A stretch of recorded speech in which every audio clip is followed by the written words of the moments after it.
Ask to start video. So I'm gonna ask Coach Watkins here to start video. Hopefully that will work for. There he is, and then he'll have to unmute himself, I think. Or wait, I think I can prompt that as well.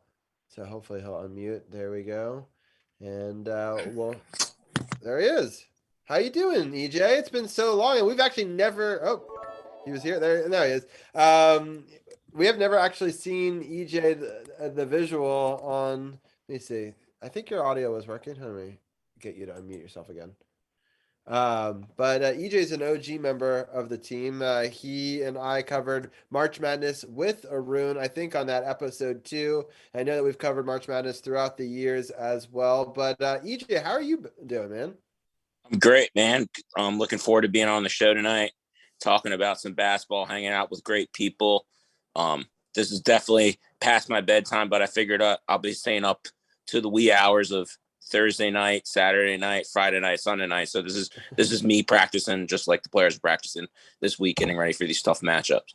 That's awesome. Yes. So we're going to be having EJ break down the bracket with us, and him and Arun and another special guest that we'll be bringing on in just a moment. But before we do, I want to get Brian's comments about the tournament as a whole, and then I know that he's got a late night. I don't want to keep him too long. So Brian, give me your overall takeaway on this tournament bracket that we'll be breaking down. I'm going to give a couple of shout outs in the thing. I forgot to put the link in the Facebook post, but I'll go back and add that to the comments after the show, and I'll put it definitely in the liner notes if you're listening to the audio podcast. But Brian, your overall takeaway of the bracket that you saw, and let people know about the tournament that you're doing.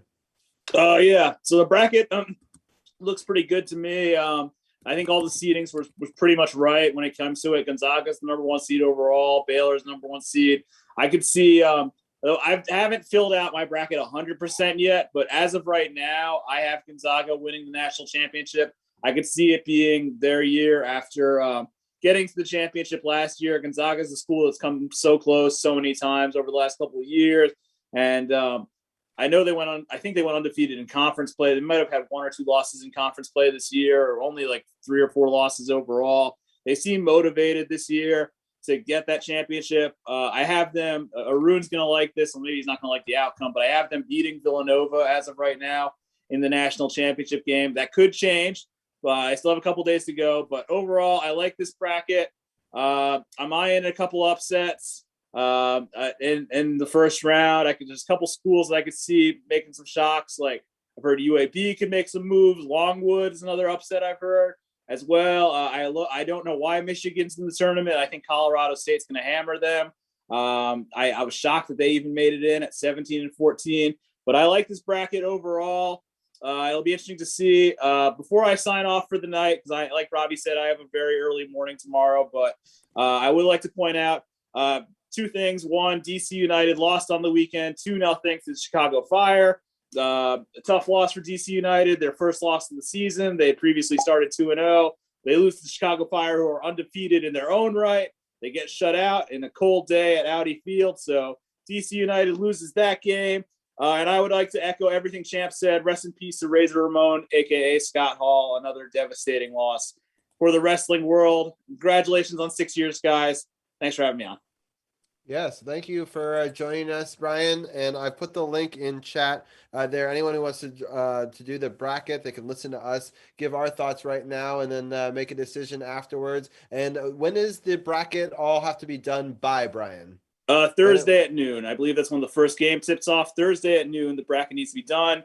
Prize is TBD. I've got a couple things in mind. Like I've thought about maybe like just a plaque or something for the winner, or a trophy or something. I've thought about maybe filling up the gas tank of whoever wins the championship, because I know gas is really expensive right now. I've got a couple ideas in mind. I'll let you know. I'll let everybody in the group know when I've decided. There's a Facebook group you can join for this. I hope as many people join as possible. I'm really excited for it. This is the 5th year of my bracket challenge, and I can't wait. Have a great night, guys. Yeah, unfortunately, we did find out that the bracket is U.S. only. So Josh tried to get in earlier, but Yahoo limits it because there's a prize that you can win for being the best overall, and There you it's go. only for U.S. residents. But I appreciate the people from other countries trying to join in They didn't on want a the random bracket. Comedian coming in there and winning the whole thing. That's what it Yes. was. You know. So for people who don't know Josh, Josh Turk here, I'm going to give the Josh command in chat. He's Cheers, Robbie. a singer songwriter. He's a Twitch music streamer, a Billboard charting singer, and I'm super excited to get a Canadian perspective because I didn't even know March Madness was a thing in Canada. And then Josh was like, "Oh yeah, we love basketball up there." And I'm like, "That's so freaking cool." I have to ask real quickly, Josh, is there a Canadian equivalent like tournament that happens or not? Not really. The we have college sports up here, but we definitely don't give them the same stage and the same attention that they do in the States. So like U of T, Western, Queens, all of the universities up here have football teams, basketball teams, hockey teams, field hockey teams, like you name it. But they don't really do the same kind of scholarship program. There isn't really that, if you go to a good college for basketball or for hockey in Canada, you could get into the NBA or the NHL. It's not as much of an open door into that world. It's kind of something that people can do outside of their studies, but that's more of the focus for the university as up here. I'm not really sure why, because I go down to the States and like I think it was like 2 or 3 years ago, went to a tailgate party for the Vols, and just Nashville turned up for that game. Like it didn't even matter at certain points What who they sport were was it? playing. Was it football or was it basketball? Oh, that was for football, and they were Yeah, playing at LP Field. So like that was, I think it was called LP at the time, yeah. but it was just massive. Like they had guys with full on smokers, like sitting there for like 12 hours making stuff, and I had never seen anything like this, especially for like university sports. But it was I love it, and That's there are awesome. some pretty incredible teams doing some pretty awesome stuff for March Madness this year. Yeah, that's really cool. It's just interesting to hear about because I never, yeah, I know that they have obviously an NBA team in Canada. I know that when the Absolutely. Raptors made their run, we talked about it. People were very excited up there, and it makes sense that they would be interested in the next level too if they're interested in the NBA. And so it's kind of cool. So my thought process is I'm gonna have EJ and Arun, break down this bracket 2 games at a time, and then I want to get Josh your take on it as well. I haven't Awesome. really done in my in-depth thing. I'm just gonna kind of host the thing and then let you guys talk about it, and then eventually at about 11:15, I believe that we're gonna get a raid from Davey eating a sandwich, who's also a big basketball head, and we'll get his take as well on that. So. All right, Brilliant. let's get into it. I'm hoping that the screen share works this time because the last time I did it for the Wizard segment, it completely borked everything. So, that's what life is with live streaming. All right, good. We're back. It's good that once you've done it once, it usually comes back correctly. There you So go. here we go. Got it. All right, so let's talk about this part of the bracket. And we'll scroll down and we'll get into all the different ones. I'm going to use the Google one because it like formats the best with the screen, but I know that there are better bracket software out there, so I apologize with that. But this one looks the best, and we can have all of us on screen, which people can see right there. So, EJ, I'm going to have you walk through it.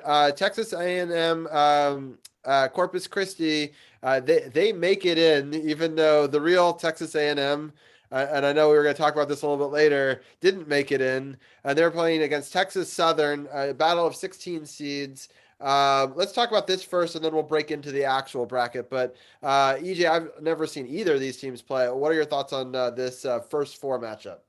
Well, I've been a big fan of the first. It was just the last two 16 teams coming in playing a playing game, and now they've added 11 seeds as playing games. I'm a big fan of these. I think it's a great opportunity, especially for these smaller schools, to get an opportunity to maybe get a win in the tournament. That's great for the school, great for morale, and then maybe they come in and they host an upset in the second round against a 1 seed. So I think this Texas Southern, Texas A&M Corpus Christi game is the battle of Texas. You get the team from the SWAC. Texas Southern, I think they have more tournament experience. They've got Coach Jones, who used to be at LSU, actually knocked Coach K out of the NCAA tournament when LSU beat Duke. They just have more big game experience than Texas A&M Corpus Christi. So I see Texas Southern squeaking by and having the grand prize of playing your Kansas Jayhawks in the first round. So I guess that's a good award, right? Yeah, that sounds good. All right, so the winner of that's going to play Kansas, and then the other matchup in the 8-9 is Creighton versus San Diego State. So we'll start there with those two. Arun, I don't see Kansas losing as a 1 seed, but you can quickly speak on that, and then your thought on Creighton versus San Diego State. Yeah, Creighton was in the Big East Finals. It just played Villanova, so I got to catch them play. They blew out Providence in the semifinals, which was kind of an upset. And they almost beat Villanova. Actually, it was, I believe, a tie game, and Colin Gillespie hit a big three to break the tie. I think Creighton can beat this San Diego State team. They play very good defense. I think it's going to be a low-scoring game, but I have Creighton beating San Diego State. Yeah, and do you think Kansas is just going to beat either of those teams? Is that kind of your thought, Arun? Yeah, probably. Everything I've heard is that this is probably the easiest region, so probably Kansas definitely has an easy road to the Elite Eight, and we'll see what happens. It's not labeled here, but what is the region that we're in? It's just The Midwest. It's the Midwest. Okay, why don't they have the labels on this? It's very frustrating. I may. Hold on. Part of me wants to switch to see if the ESPN one is better. Because I'm like, why doesn't it have? Hold on. Let me just see. You'll still take the Google sponsorship though if they'll give it to you, Right, even though their bracket sucks. Exactly. Let's just. No, go to a printable bracket. You should be able to find a printable bracket. Yeah, I'm sure. I'm just gonna do a Google image search for it.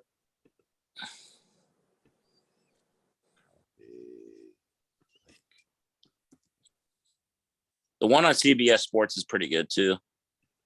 Here we go. All right, so this is an old bracket. This is from like 2019, I think. It has Duke as a 1 seed. That's true. They would have taken that bracket. This is why we have EJ. He can quickly identify it. All right, let's see. Is this one? Copy image and paste. Let's see. Is this one right? Is Longwood? Yeah, I just saw Longwood. I think that's just the girls. Yeah, that is the girls one. All right, I'm gonna go back to what we were doing. It doesn't really matter. Anyway, all right. Shout out to Swish Appeal though. That was a cool little sponsorship that I've never seen before. Exactly.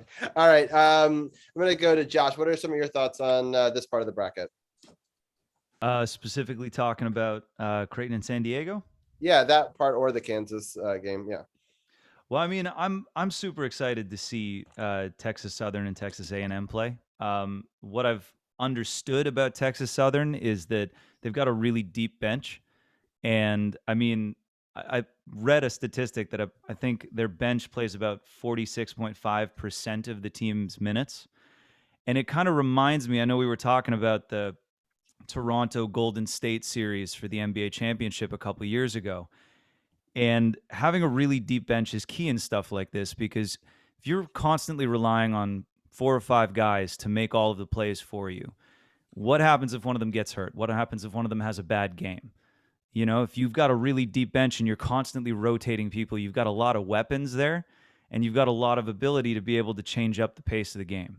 And so I think I'm going to take Texas Southern on that game for sure. I don't think they're going to beat Kansas, just because Kansas is Kansas. But talking about Creighton, I would be really cool to see Creighton take San Diego.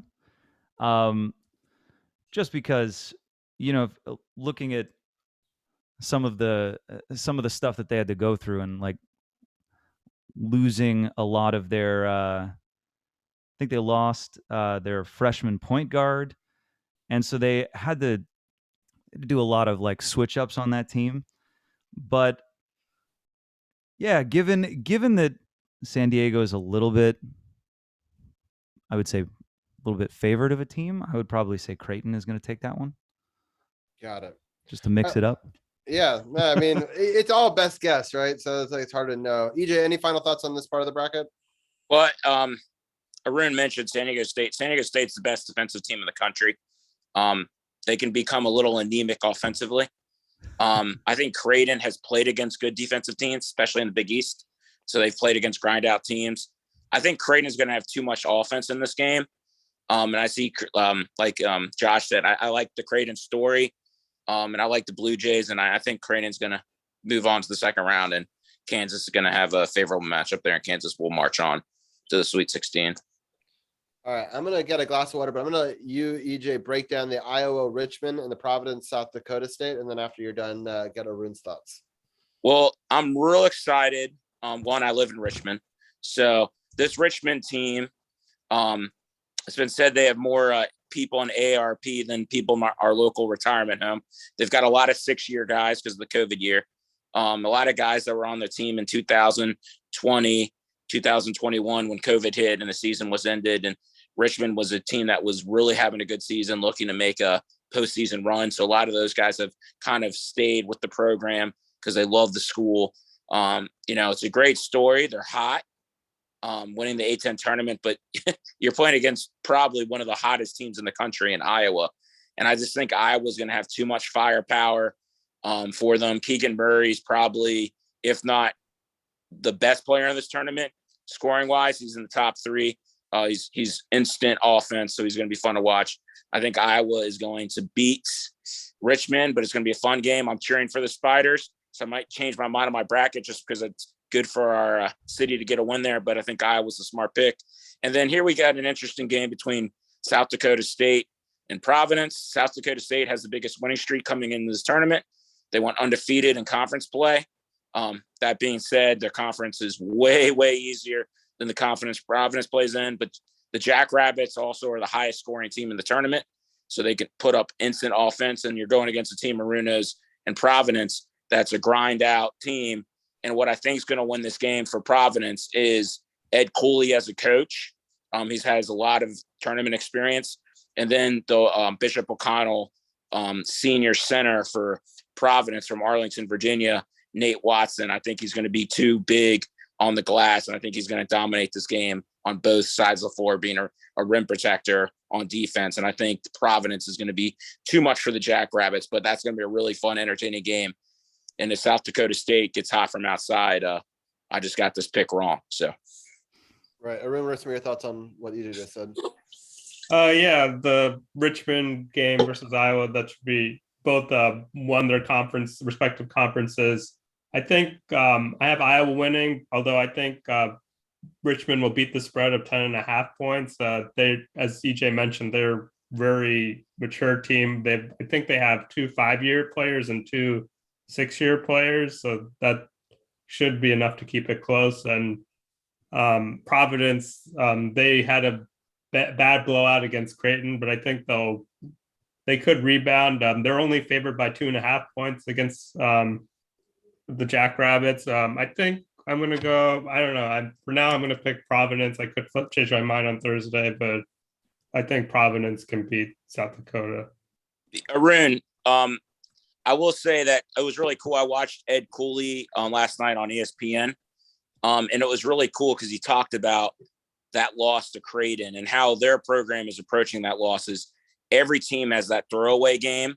Unfortunately, going into the tournament, that was their lead-up game going into the tournament, and that's their throwaway game. That was the game that they played worst all season, and they're just going to try to get back to being the team they were before. He said the coaches aren't going to watch any of the film from the Big East tournament because they didn't play well against Butler.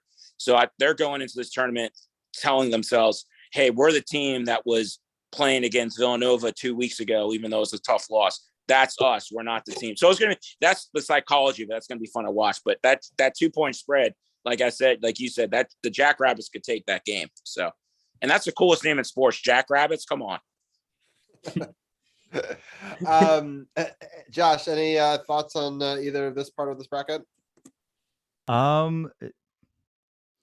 Yeah, I got to say, just kind of reading up a little bit on Was it Providence you guys were talking about that had that big loss to Creighton? Yeah. Yeah, like that's going to be a really interesting thing to see, because that's either going to put a big chip on their shoulder to want to prove themselves, or that's going to be a huge, huge weight on their shoulders coming into this. So I'm really interested to see how that's going to turn out, because you can either use that as fuel to like completely upset things and, you know, use that as incentive to do better and reach new heights, or you can use that as kind of a, we're coming into this, but we're really nervous because we just had this loss and we weren't supposed to. So that'll be really interesting to see. Yeah. And I think with this Providence team, just with the guys that they brought into the program, you know, they're kids that are the kids that have the chip on the shoulder. They're the kids that weren't recruited by the big time schools. So they kind of bring that with them anyway. Plus, you're going to have that loss to Creighton, and then you're going to add everyone on all these podcasts, all over national TV, talking about the Jackrabbits are this, Jackrabbits are that, hottest team in America, best scoring team. This is the upset to watch. And I think Providence has a chip on their shoulder to also have that as motivation, because everyone's saying they're not going to do it because they're what everyone thinks they were against Creighton. So it's going to be fun to watch. Hell yeah. Like that's the makings of a Cinderella story right there. If they can pull that off, that would be fantastic. Yeah, it's always so hard to know if the chalk team, the team that's higher ranked, is the way to go, or if the upset's going to happen. And you know, some seasons I've gone all chalk and actually like won brackets. You know, some seasons it's like all upset. So it's just like year to year, it's so different. And it's always so hard to predict. Unfortunately, Golden State just hit a 3, and it put them up by, I believe, 11 over the Wizards that are still in the first half here against Golden State. Just for timing purposes, I feel like if we break down every game, it's going to be a lot. So I'm going to read. So fun though, but you're right. It would be so fun, but we'll be here for 3 hours if we do it this way.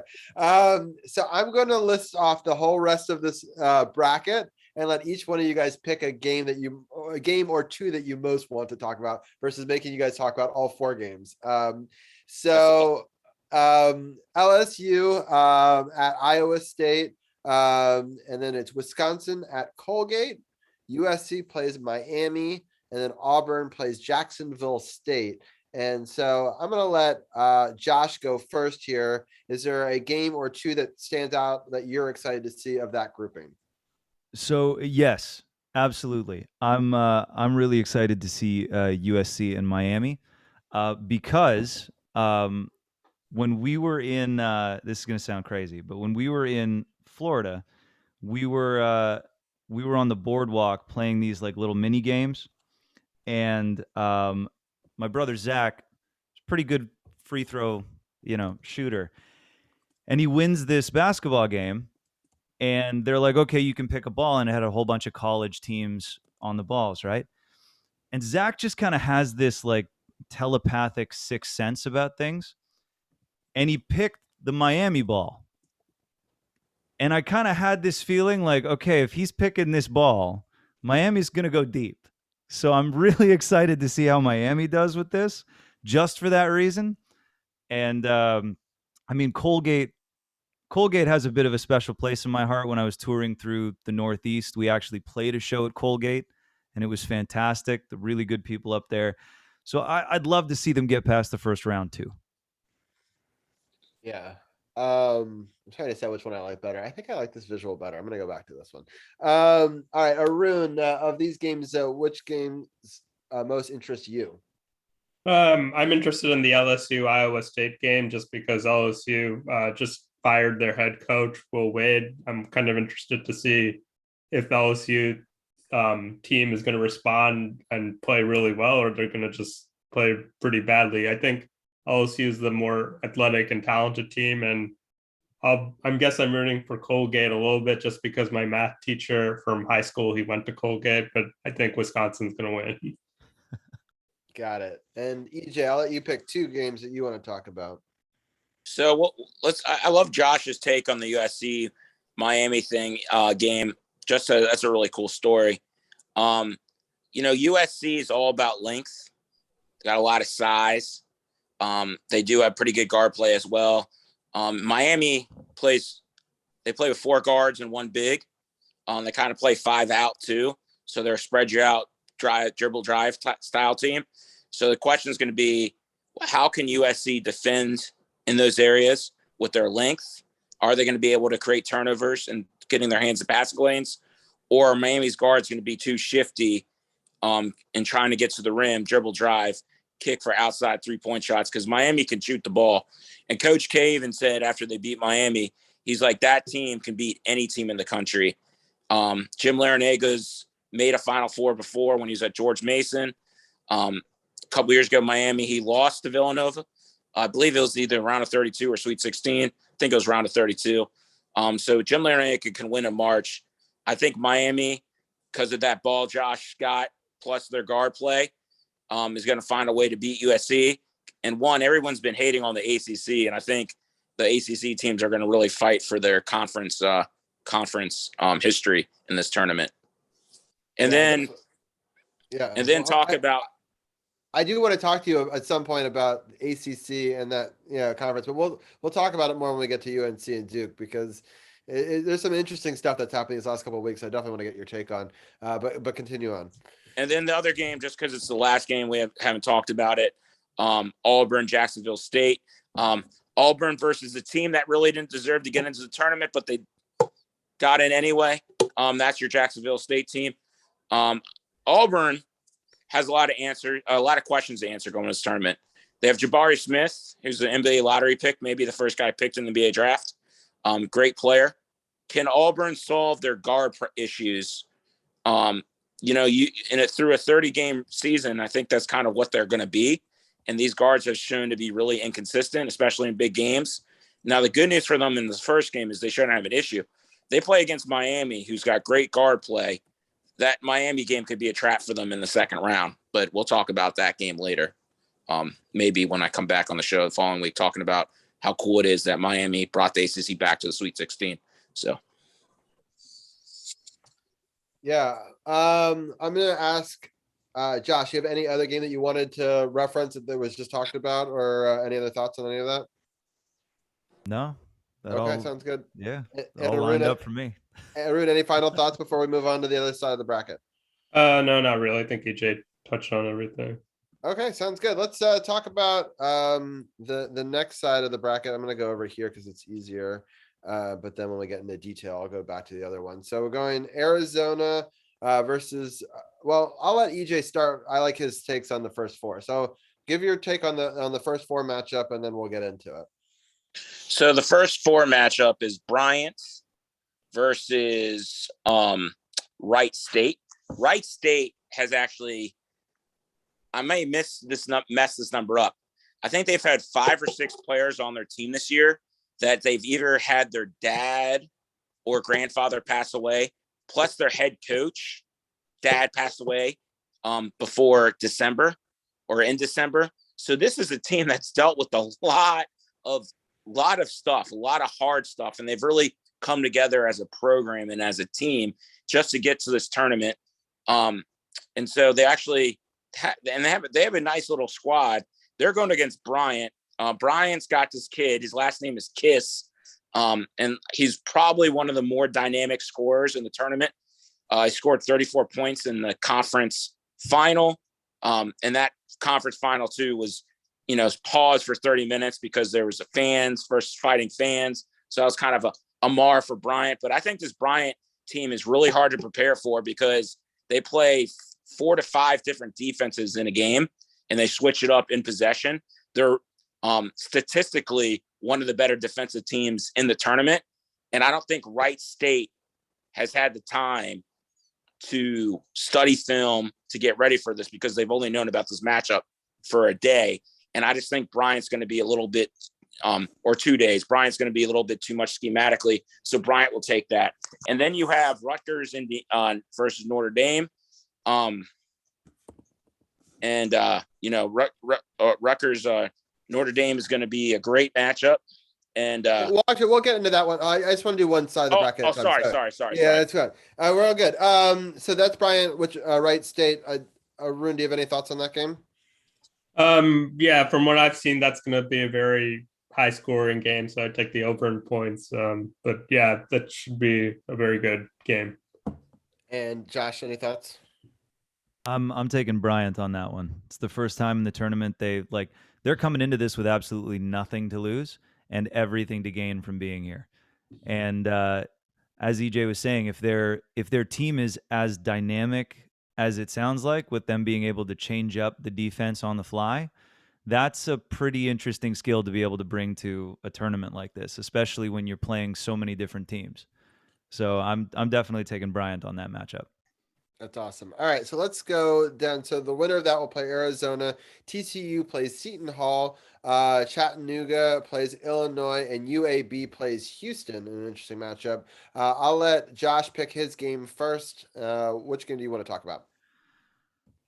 You know what? I'm gonna say it's kind of a heartbreaking thing for me because again, like I'm picking a lot of these teams based on like what I know of them and like what I know of the cities that they're in because I've done a lot of touring through the states and I've gotten to see a lot of these places and played a lot of these schools. So I have a very big tie to Tennessee, obviously being Nashville and having gone down there and record. So seeing Chattanooga in there is really cool. But I've been to Illinois. I've actually played at that university, and there's a really great energy about that place, and they seem to really like rally around their sports teams there as well. So I'm probably gonna say Illinois on that one, even though like the Nashville songwriter part of me is going like, no, Chattanooga, pick that one. But I'd probably have to say Illinois is going to take that one. Nice. Arun, of these four games, which one do you want to talk about? I'll talk about the Illinois Chattanooga game. Basically, Illinois kind of struggled towards the end of the regular season. They do have a lot of talent. I've seen people like Tate Frazier pick them to win the national championship, and then other people to get knocked out by Chattanooga in the first round. It's a 6.5 point game. Lamont Paris was a former assistant coach at Wisconsin, so I think this game will be very close. Where I don't know if Illinois can. I think Illinois is probably going to win, but I think it's going to be within the 6.5 points. Yeah, and I'll ask you, Arun, do you think that either of the 16 seeds has a chance against Arizona? No, I think Arizona is probably one of the most common teams that have been picked to win the national championships. I really doubt that they'll lose to the 16 seed. Right. EJ, can you break down the TCU Seton Hall and the UAB Houston games? Yeah, definitely. TCU, I'll break that one down real quick. Just one guy, Miles, Miles, the point guard for TCU. He's got what I call the Kemba Walker effect. He's that good to take over a game, just like Kemba Walker did for UConn. I don't think he takes them as far as Kemba did because I think Arizona knocks him out in the next round. But I think he'll be the best player on the court. And TCU is the last team to defeat Kansas. So that's something to think about. And Seton Hall's a good team. So they've had a good year. Good coach. Hopefully he'll be coaching at Maryland next year. UAB Houston. Houston's kind of been that team that to do some things in the tournament of late. They definitely bring their lunch pail and hard hat to work every single day. Punch the ticket in, punch the ticket out. They're just a gritty, hardworking team from Texas. And I just think that matchup against UAB, who's kind of the same thing, another gritty, tough team. And I think Houston is going to get through that game, and I think they're going to get through Illinois in the round of 32. I think Calvin Sampson is a winner, and I think he's got a bunch of winners on his roster. Yeah, for sure. And wait, do you go to the UAB Houston game? Yeah, that's I'm going with Houston. Yeah, going with Houston. Okay. We have a problem. All right, sounds good. All right, anybody have any final thoughts on this side of the bracket before we shift? Sorry. Oh, go ahead. I think on this side of the bracket, there's two teams that can pose a speed bump to Arizona, maybe catch them. One would be the battle of the Wildcats. I think Villanova can beat Arizona. It's going to be a hard game for them and to do that because Villanova's undersized, but hell, we said that a couple of years ago. They won a national championship. They're always undersized. They have the best player development in the country.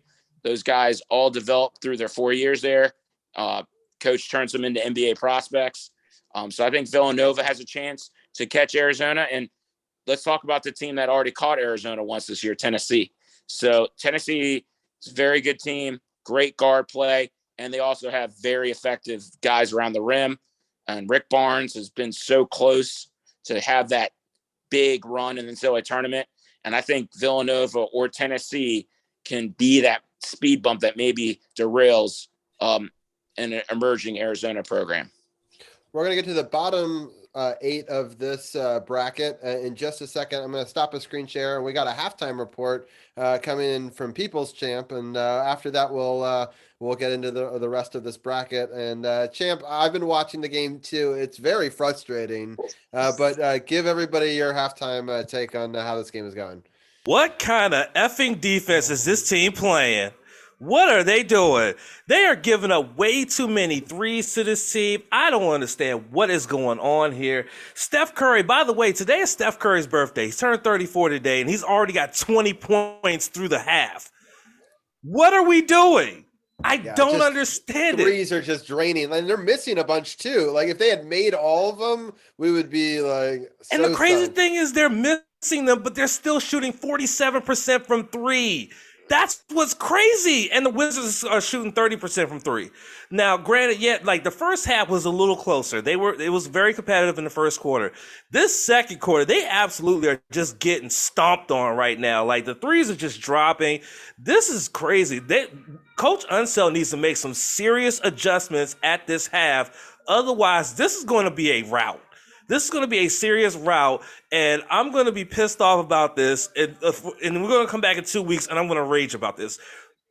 Make some changes. Do something. What is going on? I don't understand. So, Champ, do you want to stay on the line and give a third quarter report, or sure? Are you gonna, yeah. No. I'm here.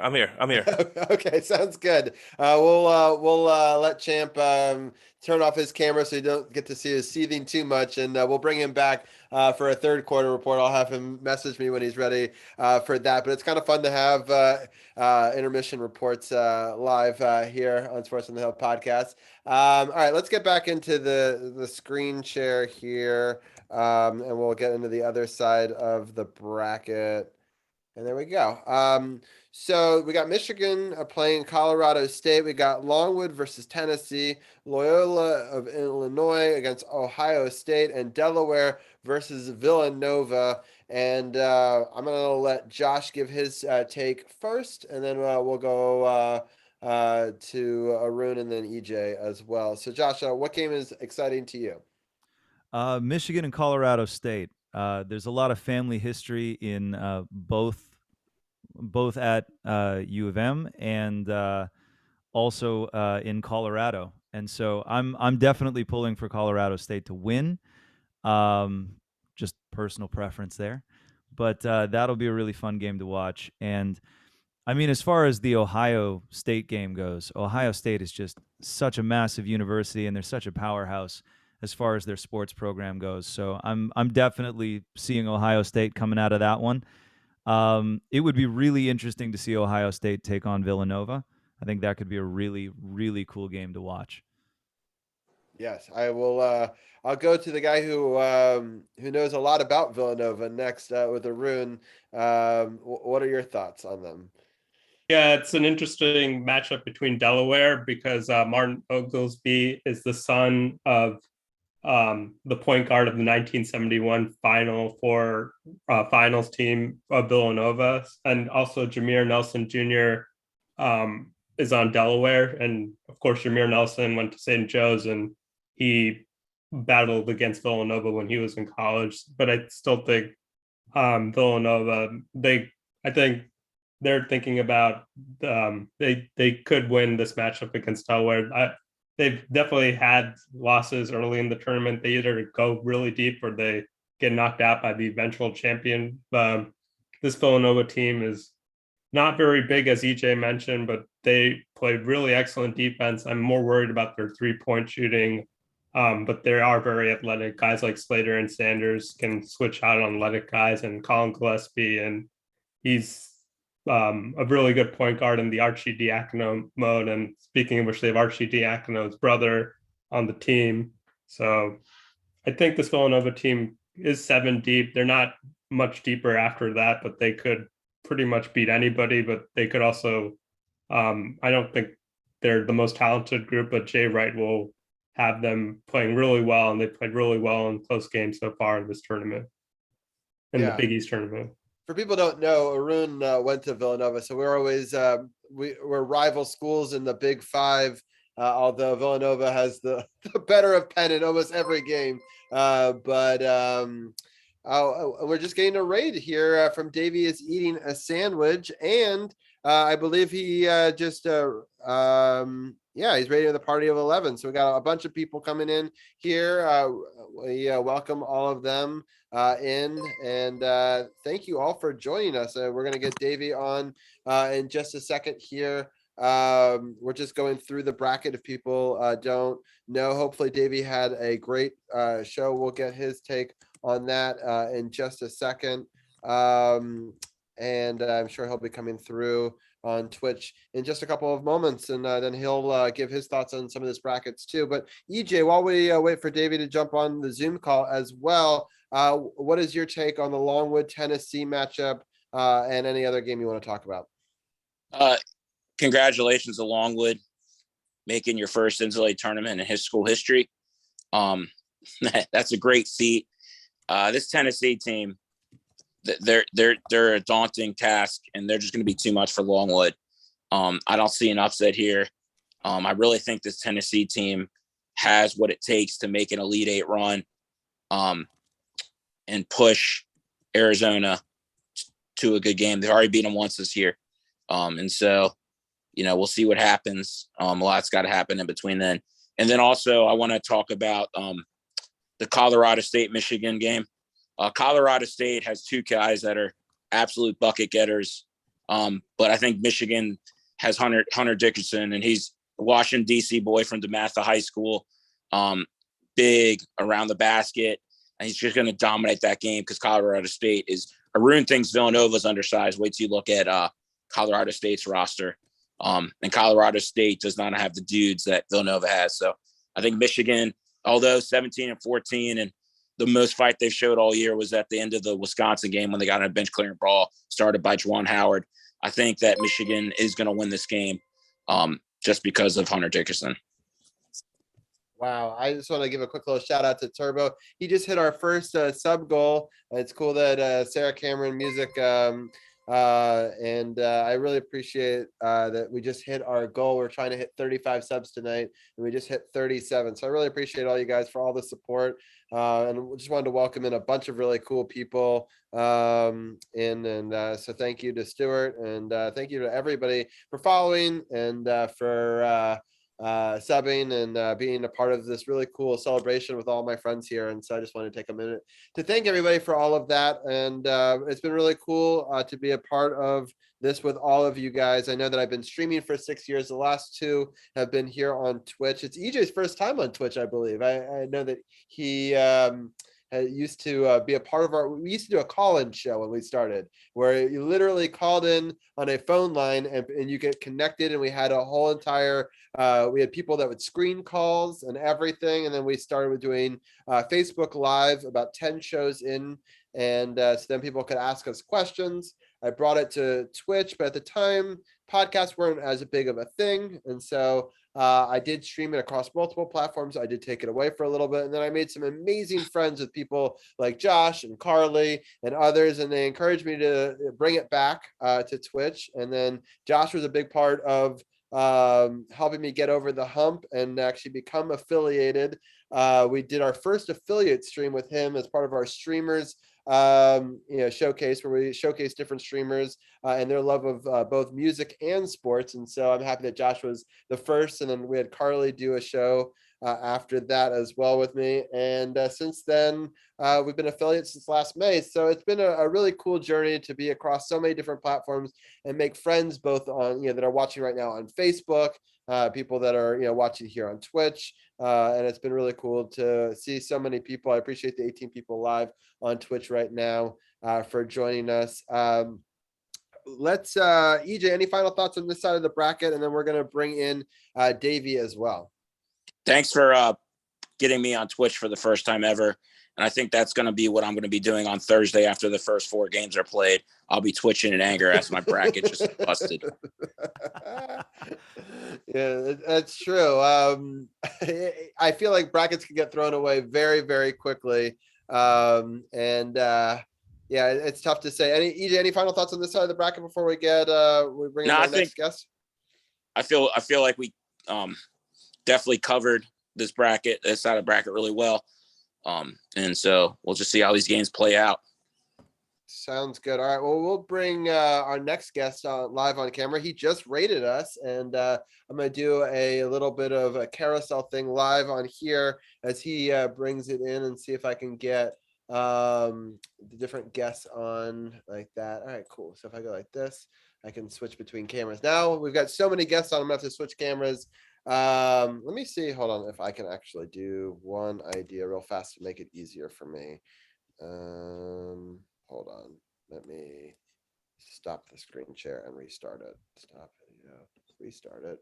And then now if I screen share, I think it'll fix it. All right. So there we go. All right. I think it's set to pick up whoever is talking. So that's cool. All right. So we're going to bring in our next guest here. Davey, how are you doing? How was your stream? Oh, it was great. We just had Island Vibrant Presents and Island Adjacent, her husband, on the show. We were this fellow, sort of one interviewer interviews another. It was a really fun spot, and we had a good time sharing stories about not only their backstory, but our craft. But it was great. Nice to see you all here on the call tonight. We have a coach in the chat. Nice to meet you. Yes, this is EJ. So Davey does a show about sandwiches, and he kind of like Hot Ones. You know, EJ, I don't know if you've seen that show, where like you use food as a device to let people open up and share their stories, and I love that as a concept. And he's a sandwich guy, and I haven't watched his podcast, but because this is my first Twitch. But guess what, Davey? I'm a sandwich guy myself, so I'll be watching your show for sandwiches.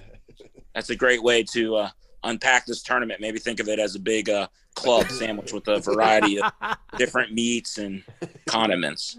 Right. Sounds good. Yeah.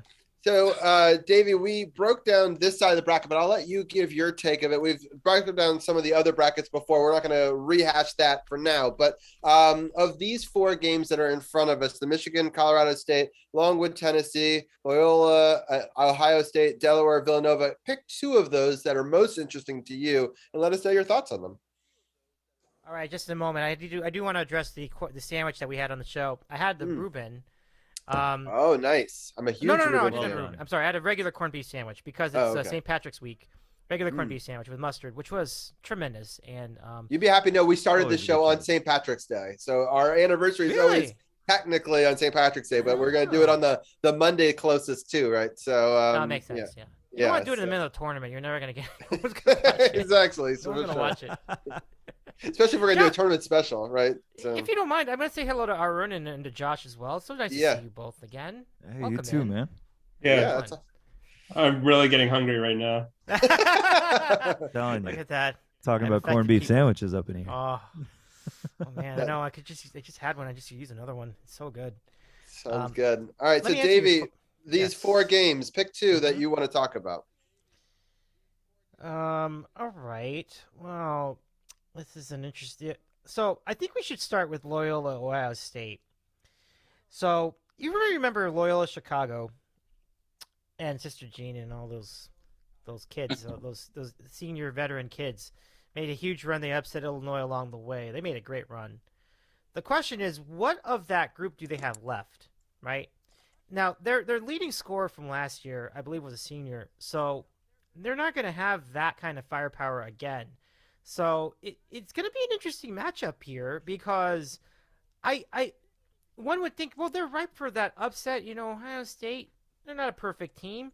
It could be a very interesting matchup. But I have to say, I would not be surprised if Ohio State just went out and just trashed them in this game. Now, Loyola is very well coached, as we know, and I think they're always going to be there. They're going to be hungry. I don't think they'll necessarily make any big mistakes on the coaching side, but I just can't see them winning this game. I think Ohio State, even as much as they're whatever, they're fine, I guess. But this is gonna be like the one time I don't see Loyola making a run. And even if they beat Ohio State, are they gonna get past Villanova? No, there's absolutely no way they get past Villanova. If they beat Villanova, all right, this is what we're gonna do. I'm gonna have Robbie on the show, on the Sandwich Show, to be specific. But and you can talk. You can make the topic whatever you want. You can make me eat any sandwich you want, and then I'll eat like 10 jelly beans. Write this down, just in case this actually happened. I mean, no, they're not gonna beat Villanova. I mean, this is a great Villanova team. I won't waste time on that matchup because they're gonna absolutely destroy Delaware. They're not gonna beat them. If Loyola Chicago beats Villanova, that's God saying, "Hey, you guys are the better Catholics." That's a great. I love that so much. I love that so much. They should have put Notre Dame in this bracket too. Then, huh? They should have put it in this regional. Yeah, they made a mistake. Yeah, they totally missed it on that one. There's one more game, right? I have to do one more. Okay. I don't think I've ever trusted Rick Barnes ever. So Longwood upsetting Tennessee. Be on the lookout for that. You might see an upset alert in that game. So that's my comment on that one. Interesting. Yeah. All right, let's go to this side of the bracket here. I'm going to get EJ's take on the first four again, the Indiana, Wyoming. EJ, what are your thoughts? Wyoming arguably shouldn't be in the tournament, right? What have they done since February? Not much. Lost 6 games. They are the Cowboys. I figure this is a Washington Commanders station, even though it's painful to say Commanders. I know. So Wyoming, a great job. Congratulations making tournament. Now you're going to play Indiana. Mike Woodson, former head coach of the New York Knicks, had a great Big Ten tournament run. And with Indiana, they have Trace Jackson Davis, who's probably, 1.0 of what Blake Griffin is, but he's that kind of player, dynamic, above the rim. And Xavier Johnson has good guard play, the Pittsburgh transfer for Indiana. I could see them winning this game, and then possibly we'll talk about what I think they could do after that. Sounds good. David, do you have a thought on this first four matchup? Oh, wait, were you asking me? Yeah. Indiana stinks. That's my comment. So honestly, like they had this big lead on Illinois a few months, like a month or so ago. They anytime that they are challenged, that people put a run on them, they're like deer in headlights. I still cannot believe that they came back on who was Michigan? I think it was Michigan. Yeah, Michigan was way up on them. I still can't believe that happened. Like, how? Their offense is terrible. Like, I just don't. I guess it's just a situation where both coaches just don't know how to deal with a big lead, and Indiana's just very unimpressive. I mean, Woodson's their coach, right? Oh, go ahead. Yeah, they sound like a 12-inch meatball sub. You eat the first 6 inches, and you're like, damn, that was really good. And then you're like, damn, I got to eat 6 more inches of this thing. I'm so full right now. Can't soldier through it. So I think that kind of sounds like Indiana in your eyes. Oh, absolutely. Let me go look at the odds for that game because I want to see who's getting points. Because whoever the hell that is, I'm going to take the points on that one. Like that's just absolutely no way. No one's going to pull away from the other. It's going to be an ugly game. It's going to be someone's going to win, but I don't think I would trust either one of them against whoever they face next, which I think is going to be St. Mary. Oh no, they won't be St. Mary's. No, you don't have to worry about them against St. Mary's. So yeah, I think it'll be a close game, but just because it's probably going to be pretty ugly, and I probably take the under, but I don't know a whole lot about Wyoming. So I know that coach is very down on them, so that seems to also make me lean toward an under if you were betting that way. So we'll see. Yeah. Arun, any thoughts on this matchup? Yeah, I have Indiana beating Wyoming. I just think Indiana's more talented. They both play very similar low posts. Definitely take the under and the points in that matchup. Baylor, they started off the season 15-0. They closed out the season 11-6. They're trying to become the first repeat champion since Florida back in 06 and 07. Marquette and UNC, that's a Shaka Smart against Hubert Davis. I'm just going to take Shaka Smart, even though UNC did have a nice win against Duke. I'm just going to go with Marquette. The St. Mary's team is supposed to be apparently more talented than the one that beat Villanova back 10 years ago. But they don't have Omar Samhan on this team. Yeah, so that could be a problem. And then maybe I'm kind of interested. I want to hear more from EJ, maybe like which is going to be this year's like UCLA, like from the play-in tournament. Like last year, everyone was saying UCLA couldn't even deserve to be in the tournament. They made it all the way to the Final Four and almost pulled out the upset against Gonzaga. They go against an Akron team that beat Kent State, who was suspended like 4 players after somebody posted a trash talking videos. But I think Akron could keep that game with UCLA close, but I have UCLA winning, and I think this is a very interesting side of the bracket. Yeah, Arun, those are, by the way, my take on what possible play-in game, because we've seen play-in teams from that 11 or 12 play-in game have a lot of success in the NCAA tournament. With VCU team did it last year, like you said, UCLA. So we've seen teams have success coming in through the play-in games. And I totally think that this Indiana team, they've achieved a lot this season. The Big Ten tournament, I like what I saw, especially in the Michigan comeback. They did play Iowa very close, and then Iowa just got hot in the last 4 minutes. That meatball sub got too filling for them. But I see, and the St. Mary's is great. Don't get me wrong. I love St. Mary's. I'm a big West Coast Conference fan. And I equate St. Mary's to what Gonzaga was like. They start off as a mid-major, then they started being ranked. And now that's why I have St. Mary's as when Gonzaga started to get that trend, they started getting upset in the tournament.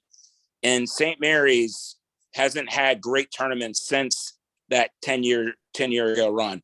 And I just think that Indiana and St. Mary's is all about pace. They play a slow pace, super well-coached team, play a nice spread out offense, and they can beat you from 3. I just think that Indiana, after they get the wind under their sails after this first round game, is going to have that playing success.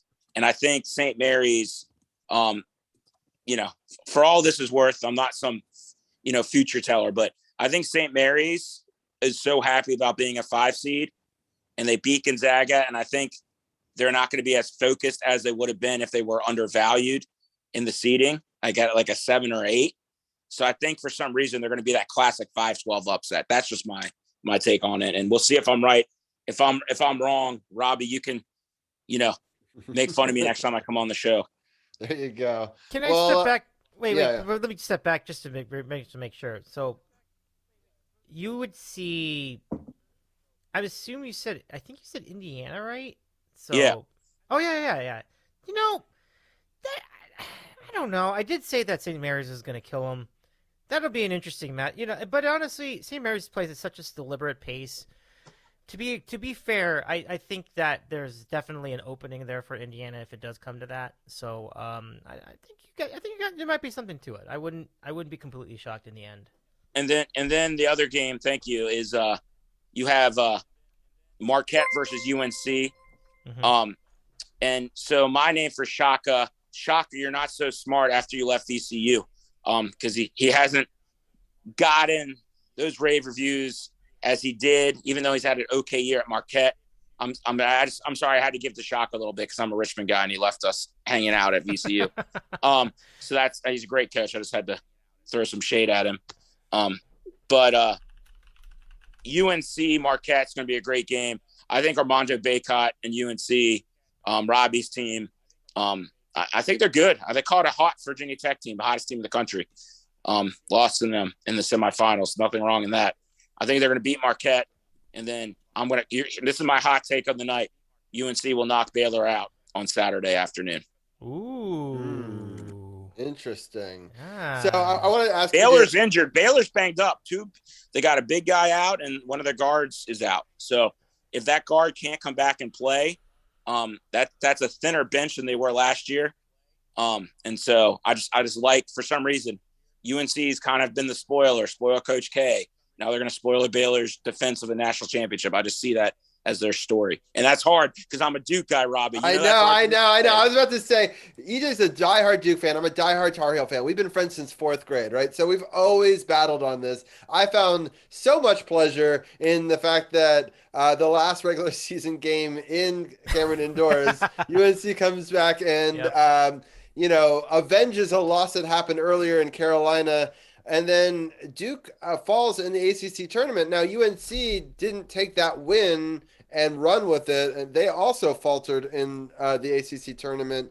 EJ, do you think which UNC team do you think we'll see here? You think that they can be the team that beat Duke, or you think that they're the team that falters in the tournament?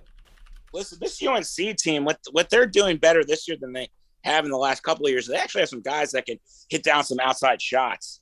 So they're not just killing you down low. Baycott's a walking double-double. I mean, he gives you more double-doubles than you can get at McDonald's right now. He's had an unbelievable season. Brady Manick's hitting shots. And this is hard to say because I'm on your show spitting facts, no fake news like Fox News. And I'm sorry, this isn't politics, but Fox News is fake, CNN's fake. I'm giving you real, and real is real. And I think this UNC team, when they're on, and which I think they're going to be on, I told you before, they fell to a very good Virginia Tech team that has 13-2 in the last 15 games. So, yeah, it'll be interesting. All right, I'm gonna go to Arun. Look at these 4 games. Which game do you want to talk about? I think I already talked about most of these games. Is there anything else you wanted to? You're good. I'm good. Yeah. Okay, and I wanted to make sure that Josh got his say. And any game you want to talk about? Just what to branch off with what EJ was saying with UNC and Baylor. I think that makes a lot of sense for me as far as that matchup goes, leading into the next round. But I do have to say that if you have injuries on the team, like again, we saw this a couple years ago when the Raptors were playing Golden State. You had this incredibly stacked team that due to injuries had 2 or 3 of their best players out, and it definitely affected the way that team was playing. And you had a team of people that maybe weren't necessarily like superstars in comparison to who was on Golden State, but you had enough people that were playing, you had enough change-ups that could happen that they just kept bringing it to them. And even though Baylor is one of the top-ranked teams, I've got to say, if they're facing those kind of injuries, I can see UNC taking it. Yeah, for since sure. these injuries, Baylor's 2-2. They're 500.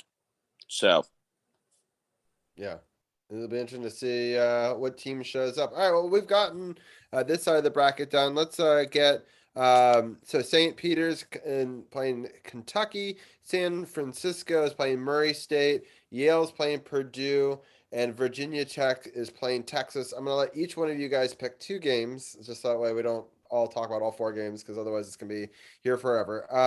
But I'm going to start off with Davey. Pick your 2 games that you want to talk about. I don't know. I mean, I'm going to talk about it, but I think I'm just more interested in than anything. Is San Francisco versus Murray State.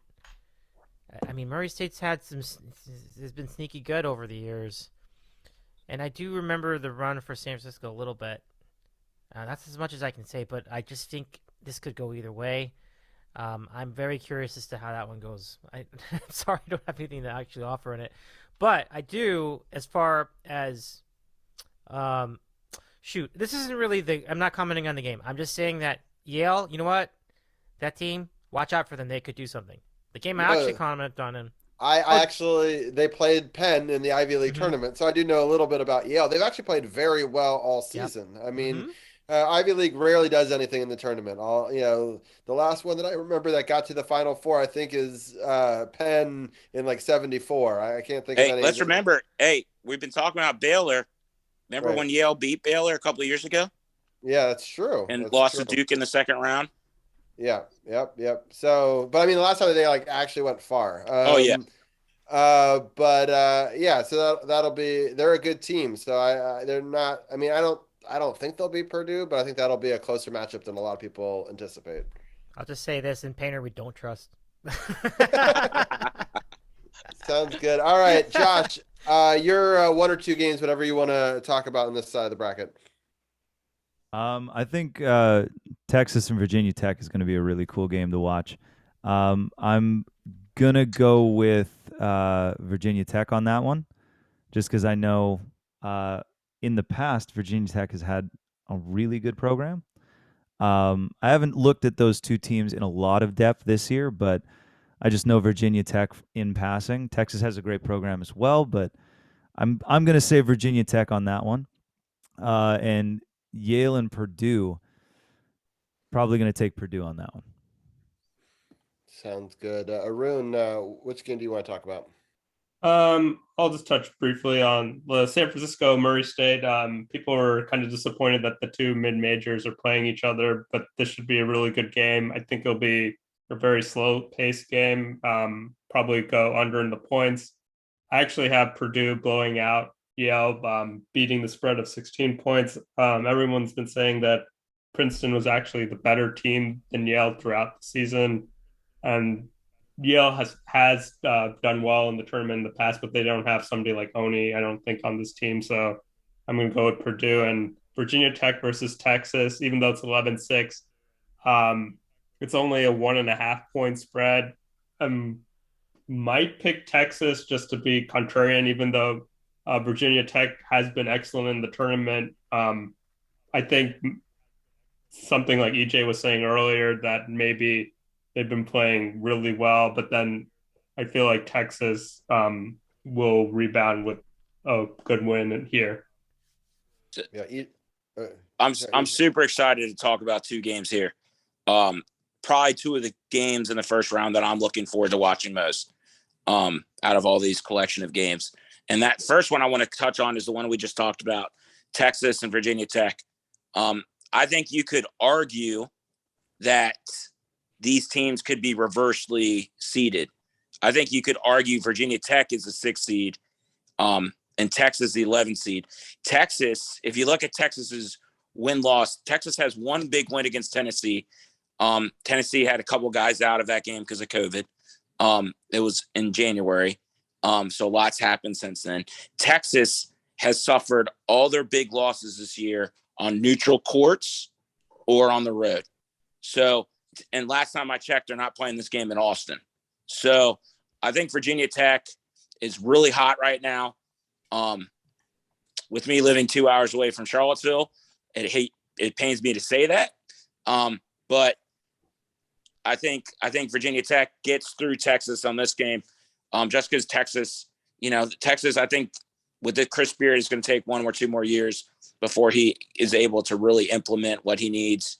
They're such a splinter team because they have a lot of transfers, but then they also have guys that were there, and they really haven't bought in yet. But hey, Josh was optimistic early about some teams buying in. Maybe Texas finally buys in, and they kind of have that Cinderella story and they beat Virginia Tech. But I see Virginia Tech winning that game. And then Arun touched on it also. The game I'm most excited for, because I'm a big college basketball fan, especially mid-major schools. Murray State for San Francisco is basically the Super Bowl for mid-majors. And St. Mary's, you take St. Mary's out of that because they're a 5 seed and whatnot. But in ranked in mid-majors top 10, you got Murray State Murray State and San Francisco are in the top 3. San Francisco has some of the best guard play that you might see in the tournament, especially from a team ranked 10 and below. So San Francisco is a great squad. The cool thing about Murray State, all these guys on this team that are their top 3 players were freshmen with Ja Morant. When he was there, they were all under him. So it's kind of a supporting cast. And now they're center stage, lead singer, drummer, and bass guitarist. And I love the music they've been playing all year. And it's going to be more of that classic bluegrass funk. And they're going to beat San Francisco, and they're going to set up the bluegrass championship game of Kentucky versus Murray State in the second round. All right, so I want to take a little bit of a break because I want to be cognizant of Josh's time, and I know that he said he would play a song for us. I know that that I don't want it to be too late for this song. So I'm wondering if we do like a quick little music break and then we come back to it. Josh, what are your thoughts on that? I'm good with that if you guys are, for sure. Yeah, Yes, EJ has never heard Midnight Mustang, and he loves singer-songwriters, and it is one of my favorite songs of the last year, EJ. And we actually have him live. So what I'm going to do is I'm going to ask I'm going to stop the screen share for a second. Let's all turn off our cameras. We're going to let Josh get a full screenshot, and then we'll all jump back on after this, and we'll continue. And we'll probably have a quick scoring update from Champ, and then we'll get back into it. Sounds good, All right. Robbie. All right, so Josh, let people know a little bit about Midnight Mustang, and then you can go into it. But I really appreciate you playing for us tonight. Hey, thank you for the opportunity, Robbie. I appreciate that. So Midnight Mustang, it was pretty cool. I was on tour, and I got this call from a buddy of mine who lives in Colorado, and he goes, dude, you got to get to Denver because Kings of Leon is playing the Red Rocks. Now, we were fairly close to Denver on this tour, and right afterwards, we were heading to California. But there were like 2 or 3 days that I knew I could kind of go to Denver and I could be there for the show. So I called him and I'm like, I'm in. Let's do this. We get there. We have the best time hanging out in Denver. We go to the show that night, and Kings of Leon just blows the mountains off of that state. Just absolutely incredible. And we spend the entire night out. Like, we don't go to sleep. It's about 6 o'clock in the morning. I've got my coffee. I get into the car, and I'm driving to the airport to head out to California. And as we're coming into the Denver airport, there's this statue of a horse I see in the distance. And I'm like, oh, my God. I've never noticed that before. What is that? And the sun, like, as we get closer, the sun kind of peeks over the hill where this horse is, and it lights this thing up. And it's this huge midnight blue Mustang, this really powerful looking beast just kind of rearing over the Denver airport. And I remember seeing this as we're pulling into departures, and I'm like, wow, it's like a midnight blue Mustang. It's a midnight Mustang. And I had the entire song written by the time I got onto the plane. This is Midnight Mustang.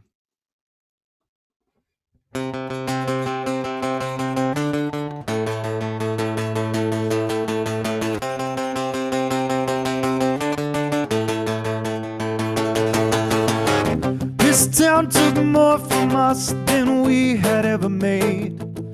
Broken promises, broken streets, broken homes we couldn't save. Are we prisoners of circumstance? Are we prisoners of our own lives? All the stories that we tell ourselves bind us to the wrong and right. I wanna live like a midnight Mustang, baby, wanna be free. I wanna roam where the wind don't whisper, where the sky's on fire and the poets scream. I wanna live like a midnight Mustang, baby, wanna be free. Where the only ties are the thin white lines, my road, my home, my destiny. Past the point where the hourglass means anything but time. And with every grain we don't grow old, we just grow more alive. Apart from the shadows of city lights and the darkness that fills up, swallows the night and the stars. If you can't see the light, do you know who you really are? I wanna live like a midnight Mustang, babe, I wanna be free. I wanna roam where the wind don't whisper, where the sky's on fire and the poets scream. I wanna live like a midnight Mustang, babe, I wanna be free. Where the only ties are the thin white lines, my road, my home, my destiny. So run with me, run with me.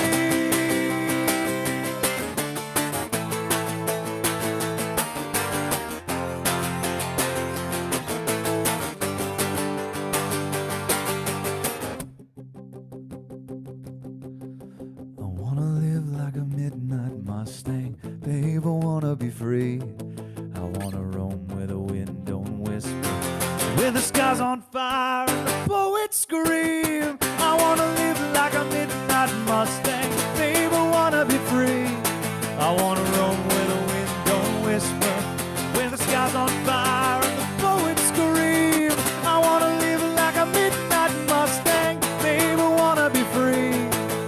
the only stars are the thin white lines, my road, my home, my destiny.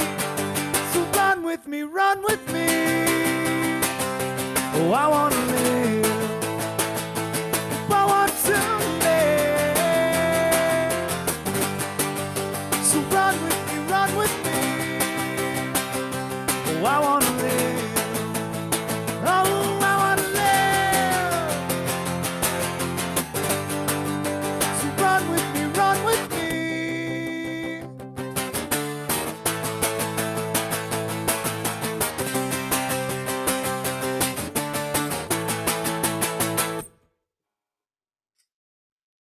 Nice. Well done. Well done. Well done. I love that song. So thank you so much for having it be a part of our show. We also had it as part of our last one as well. So we're going to bring in Champ real quick to give his third quarter report, and then we'll get into the last part of our bracket here. Awesome. First and foremost, I want to say, Josh, that was amazing. You are amazing. Cheers, dude. That was awesome. Number two, I know I try to be PG on this podcast, but I cannot be PG. Steph Curry is absolutely shitting on us right now. On his 34th birthday, he has 34 points through three quarters. What are we doing? Like, I don't get it. Kuzma's trying to put the team on his back. So is Gaffer. Gaffer had a couple of good dunks off alley-oops. So did Kristaps Porzingis, but they just made another three. Another three, I know, to start the quarter. It's not getting any better. So Klay Thompson with a three. Yeah, this is ugly. This is ugly. I don't see this team winning this game tonight. This is sad days. Kristaps is trying, but sad days. But I will let you gentlemen get back to it. I'm going to sit here and watch this massacre, and then I'll still be around for end game, but Jesus Christ, this is ugly.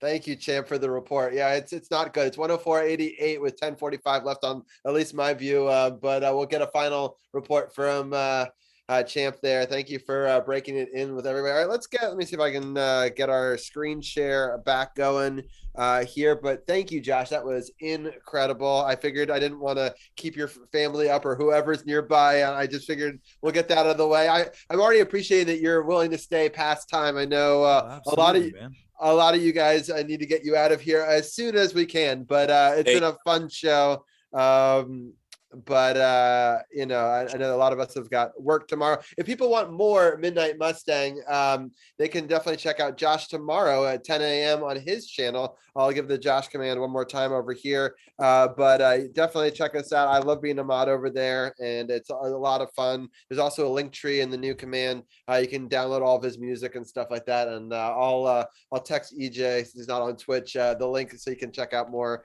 later. But thank you, Josh. I really appreciate you coming on and then also performing, especially at 11:50 at night. But Robbie, it's this very was cool. so much fun, man. Thank you for having me Josh. on, and everybody in the chat. Thank you so much for all of your incredible support and all the love, DC. Appreciate that, man. People's Champ and Quantum and Jesse and Davey. Thank you guys so much. Hey, Josh, I really give you a huge. I love your music. Cheers, man. And I really thank you for that too, because I've been watching Frozen with my 3.5-year-old for the last 3 days, and all I've heard is "Let It Go." So finally, I can let that song go and have Midnight Mustang in my mind. So thank you so much. I appreciate that, AJ. Thank you. But before, Josh, I let you go, I'm going to let you, I'm going to go through the full 8 right here. Let you give a final take. I want to be cognizant of your time as well.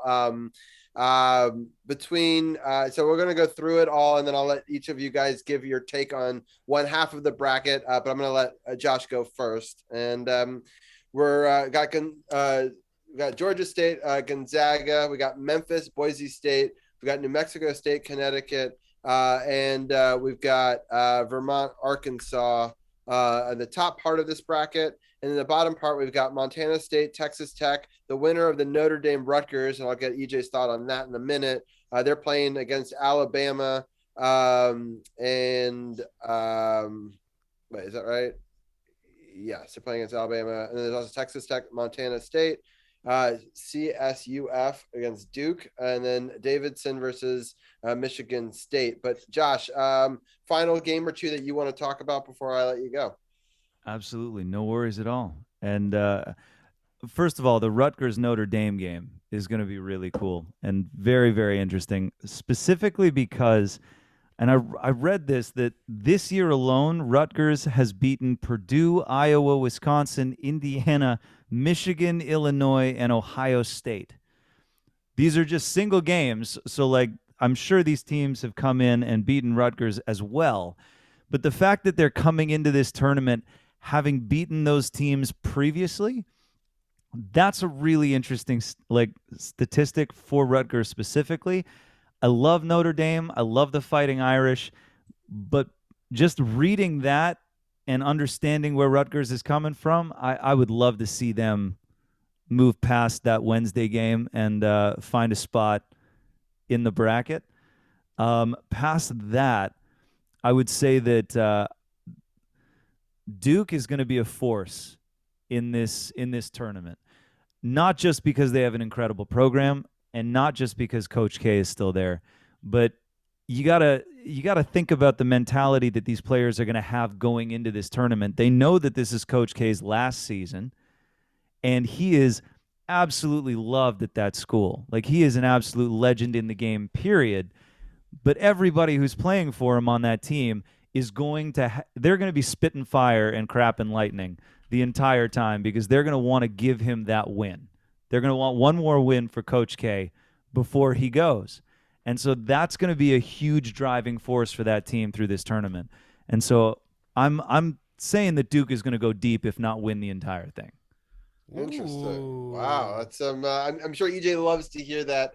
And before I let you go, Josh, I'm going to let you have the floor. Any final thoughts about this thing or anything that you want to shout out? I know you have some new music that's in the works, but let people know. I think you're streaming tomorrow, Tuesday, Thursday, and Friday this week, but let people know. I'm streaming tomorrow, Thursday, and Friday at 10 a.m. Eastern time, which is usually around the time that we stream on Twitch. But schedule changes as far as the days go every week. So if you follow me online, you'll get up-to-the-minute information on what we're up to. As Robbie so graciously said, we've got new music in the works that is going to be released soon. And on top of that, for anybody who is tuning in from the Toronto or Greater Toronto area, we just booked a show at El Macombo in Toronto, which is a legendary venue here in the city. I mean, everybody from the Stones to Bruce Springsteen to Duran Duran, you name it, they've played there. We've got a show coming up on May 13th at El Macombo. And so if you're in the Toronto area, make sure that you follow those socials. We got more information for you coming there. And we got a little collab stream going on with Davey later on this month, which is going to be amazing. And we're all over Twitch. So if you see me in the chats, definitely say hi, and I will see you all tomorrow at 10 a.m. Thank you so much, Josh. This has been a lot of fun, and thank you for being such a big part, listening to your music over the last year and being friends with you, and, being able to do the show heart thing. We were able to talk about that together on this podcast, but, being able to raise, money for charity together has been one of the coolest things we've done this year, or at least from my end. And I know how special that whole entire experience was for you. And I really am excited about this friendship and to see where it goes. And it's so cool that you love basketball, and we'll definitely have you on to talk about it in the future.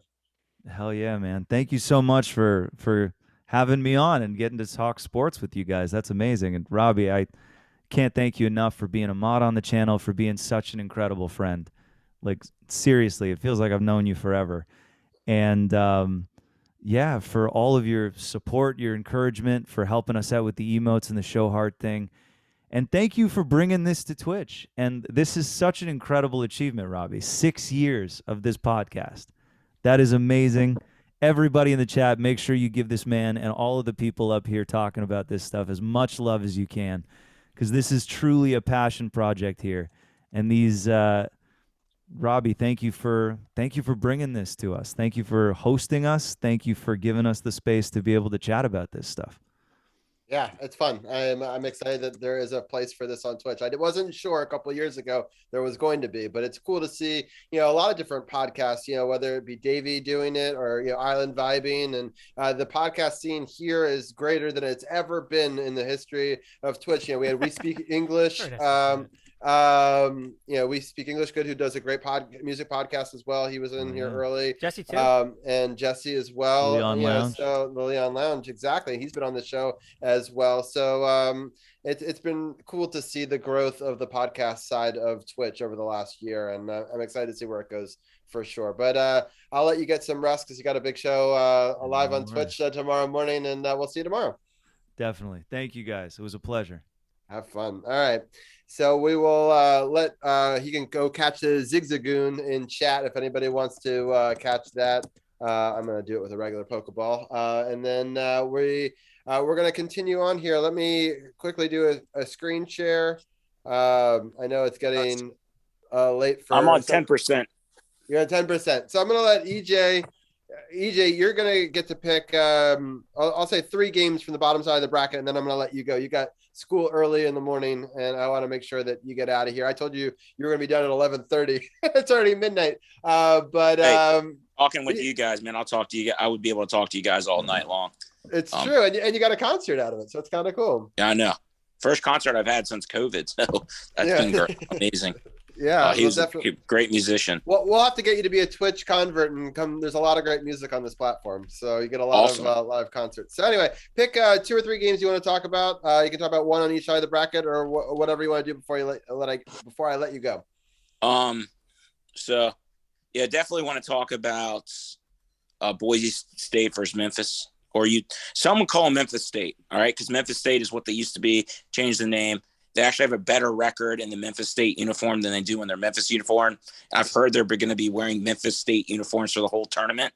So when you watch them play, it's Memphis playing in Memphis State uniforms. And of course, their story is Amani Bates, top NBA prospect, leads the team.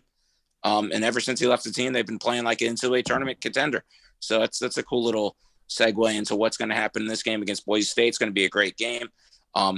I'm going to flip a quarter to see who wins that one, to be honest with you. I just think that game's too close to call, as they say in Virginia now for elections, too close to call. And then the other 2 games I want to talk about is, I want to go Michigan State versus Davidson. Davidson won the A-10 regular season, lost in the conference final. Michigan State, Tom Izzo, March's coach, because he does so well in the NCAA tournament. And it's really cool because one of Davidson's best players was a Michigan State transfer, and he starts at Davidson, played a bunch for Michigan State too.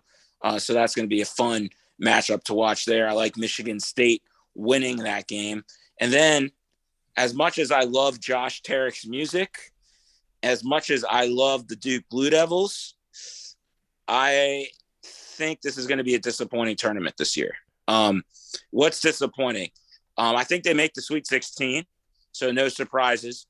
But the thing going into this tournament that I think about Duke is listen, they have a couple guys that are going to be great NBA prospects.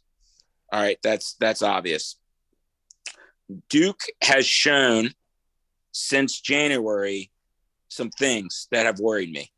They're not the grittiest of teams. UNC proved that 2 weeks ago. They don't really have someone who's willing to take over the game in the last 3 minutes.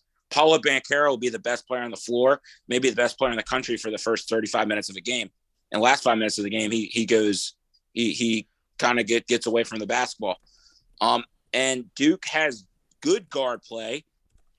I don't think they have national championship guard play. And so I see this Duke Blue Devil team winning against Cal State Fullerton. Heck, you could bring the girls team and they'll probably win that game. And then, then I see them getting by Tom Izzo, which would be great because Zion Williamson and those guys lost to Michigan State. But then I see Duke being derailed by the Texas Tech Red Raiders in the Sweet 16. But we'll be back. I'd love to come back on and talk about this tournament and talk about all these upsets that have happened. Robbie, on the day of the tournament, I'll text you some of my hot takes on some quick game day decision upsets that I see happening. because a lot can change in 72 hours. So I look forward to doing that. And thank you so much. Unfortunately, we're taking 2 weeks. So the next show we do, our season 7 premiere, is during the championship game, which I'm totally down if you want to watch the championship game, and join us for part of that. Hey, if Duke's in that, and if Duke's in that thing too, I'm gonna be like, hey, I told you guys all along, I think Duke's gonna win it. Right, so, exactly. No, but Robbie, I call it as I see it. And I love all that Coach K's done for them. And I think he's a great coach, but this is the last thing I'm going to say. And then Davey and Arun can hit a home run. They're doing a great job tonight. I think this Duke team is a testament of the new age of one and dones. And so this is where Josh had all these great points about them going out there playing for Coach K. My argument is this. You have a bunch of one-year guys that don't have an established relationship with Coach K because he's been a transactional coach for them. He's only known them for 3 or 4 months. Even though he's talked to them on the recruiting trail, he's only coached them for 3 or 4 months. And I don't think, and this is what we've seen from Duke so far, Robbie, and tell me if I'm wrong. The first time they could have played for Coach K was against UNC. What happened there? Yeah, they got blasted at home. Hey, what's the next time they could have played for Coach K? Hey, let's win him an ACC tournament in his finals. What happened there? Yeah, it wasn't good. I think this is a different story. If Duke is as experienced as some of the other teams that we have talked about tonight, if Duke had that experience team, I think those guys would run through a fire for that Coach K to win a national championship. But I don't think that guys that have played for him for 3 or 4 months are willing to do that. I think they're more willing to see where do I fit into the draft. And so that's kind of where Duke basketball is today. And that's not where Duke basketball was when I started loving them, when they beat Kentucky at the buzzer when Christian Laettner hit that final shot. It's a different program. I love those players. They're going to do great in the NBA, but this is the NCAA tournament, and very rarely do the young teams win. And I think Duke is going to be in a world of hurt in the Sweet 16. Sounds good. Well, EJ, I know we had even more plans. Talked about Texas A&M, missing it, and how bummed I was about that. And there's a lot of other storylines. But as always, all I have to say is this about Texas A&M. Buzz Williams. I never thought I'd be quoting this to you, but he told his guys this last month. Every month they have a theme, and their theme for this month was "Take the Red Pill." Do you know what that's from? Yeah, The Matrix. The Matrix. And so they were taking the red pill. And not only do you have to take the red pill, you have to be able to receive the red pill, right? And believe in the red pill. And it was great to see that tournament run happen. But some would say on Sunday they took the orange pill. And that was the Tennessee pill, and it was too hard. They took it, but they really didn't receive it too well. So right. That sounds good. All right. Well, hey, and send me all this Twitch stuff. Davey, I'm really interested in seeing your show because thanks. Thank you. I'm a sandwich savant. So wonderful. Yes. That'll be fun. Yeah, I'll get EJ on Twitch. And best sandwich I've ever had. All right. It's not it's a chicken salad, right? Mm-hmm. Chicken salad sandwich. Throw some mozzarella cheese in that thing with some banana peppers. I call it the EJ Delight. Ooh, boy. On banana an peppers, Asiago bagel. That's a good kick. Oh, an Asiago bagel. Asiago bagel. Oh, wow. That's a different take. So and it's a little cheesy, but so am I. So sounds good, Love EJ. it. Well, peace out, guys. I appreciate your friendship for over 20 years, EJ, and thanks for being a part of this. And send me all this Twitch stuff. I want to get back in the game. Dr. Dre inspired me at the Super Bowl. We're coming back like Dre.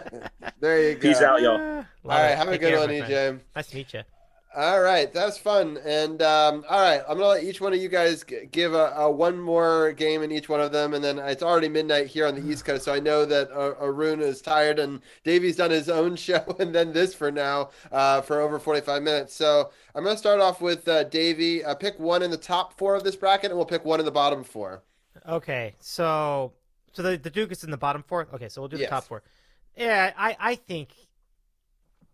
I think the Notre Dame-Rutgers game is very interesting. Rutgers, I agree with everything Josh said about them. Like, they are very pesky.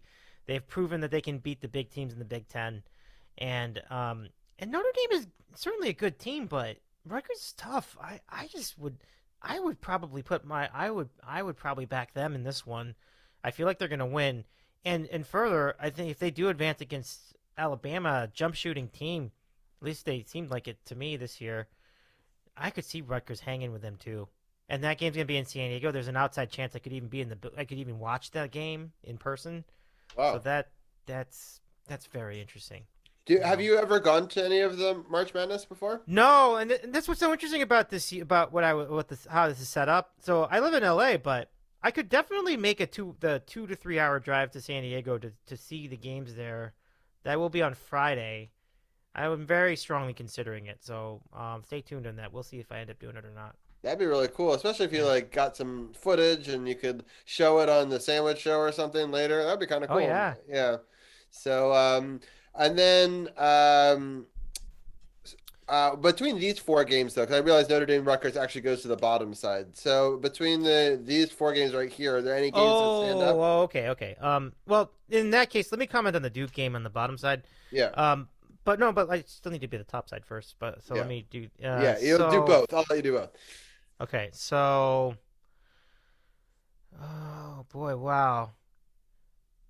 I'm probably going to speak on Boise State. No, I better just go with what I actually know. So that would probably be Vermont, Arkansas. I do like what Arkansas did in the SEC tournament. Very, very good. I think they're a solid team. Vermont's interesting. I probably am going to take Arkansas. Are they going to win? Are they going to cover their spread? I can't say at this point. I have to see what it is first before having an idea about that. I don't know. But I think Arkansas is going to have one good step in forward. I like UConn too, but I don't really have anything to actually say about that game. Arkansas, I think, might be most ripe for an upset out of these four. I mean, 9-8s don't really qualify as upsets to me because they're so close, So I don't really think that's an upset. Right. But so if there's going to be an upset, I think Vermont will have the best chance. But I still think Arkansas takes it. And then you want to talk about the Duke game? Yeah. So EJ made some really amazing points about Duke as far as their ability to make a run in this tournament. So I really am with him on a lot of it, except for the part about the Fullerton game. He thinks that's a cakewalk. I really don't. Fullerton is the kind of team that could make Duke uncomfortable. I worked at UCSB for 4 years, and I continue to follow that a little bit. I can follow the little bit UCSB basketball, but I certainly do follow the Big West at large, their conference. And so Fullerton is everybody in that conference plays the same defense. They play 2-3.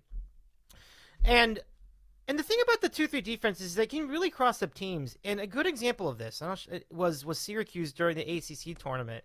And you know that Boeheim is big on the 2-3 defense as well. And they were in the game for a while. They were leading for a while. And I don't see what would stop Fullerton other than the fact that they're probably going to be oversized. I just think that this is just that kind of team that could make Duke uncomfortable. I would not be surprised if they beat Duke in the first round, to be completely honest. So that was my comment on as far as that game was concerned. But still, either way, they're not going to make the Final Four. I would be very surprised if they did. Michigan State would beat them, I think, if they advanced past that. All right, Arun. First, your thought on the Notre Dame Rutgers game, and then I'll get it on this set of four.